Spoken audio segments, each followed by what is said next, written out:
പശ്ചിമേഷ്യ വീണ്ടും അശാന്തം. ഒമാൻ തീരത്ത് വാണിജ്യ കപ്പൽ ആക്രമിക്കപ്പെട്ടു. കപ്പൽ ജീവനക്കാരായ 3 ഇന്ത്യക്കാരെ കാണാതായെന്ന് വിദേശകാര്യ മന്ത്രാലയം. 21 ഇന്ത്യക്കാരെ രക്ഷപ്പെടുത്തി.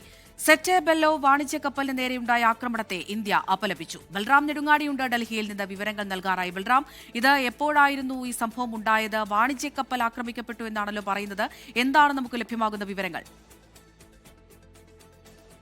ഒമാൻ തീരത്തിന് സമീപം വെച്ച് സെറ്റോബെല്ലോ എന്ന പലാവു പതാകയുള്ള വാണിജ്യ കപ്പൽ ആക്രമിക്കപ്പെട്ട സംഭവത്തിലാണ് ഇന്ത്യ വിദേശകാര്യ മന്ത്രാലയത്തിന്റെ പ്രതികരണം വന്നിരിക്കുന്നത്. ഈ സംഭവത്തെ ശക്തമായ ഭാഷയിലാണ് വിദേശകാര്യ മന്ത്രാലയം അപലപിച്ചിരിക്കുന്നത്. ഈ കപ്പലിൽ 28 ജീവനക്കാരാണ് ഉണ്ടായിരുന്നത്. അതിൽ 24 പേർ ഇന്ത്യക്കാരായിരുന്നു.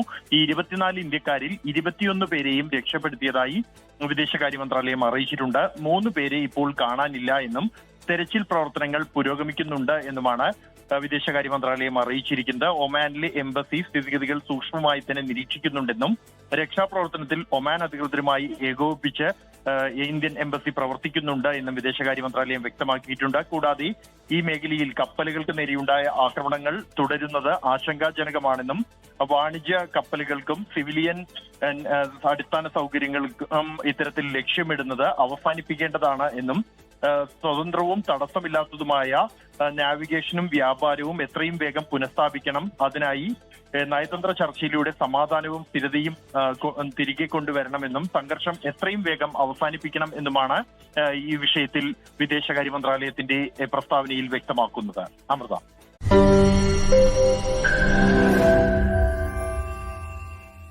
ലോകത്തെവിടെയായാലും ഏത് സമയത്തും 24 വാർത്തകളും ഓഗ്മെന്റഡ് റിയാലിറ്റി പാക്കേജുകളും എക്സ്പ്ലെയിനറുകളും വിശദമായി കാണാൻ ഞങ്ങളുടെ യൂട്യൂബ് ചാനൽ നിങ്ങൾക്ക് സബ്സ്ക്രൈബ് ചെയ്യാം.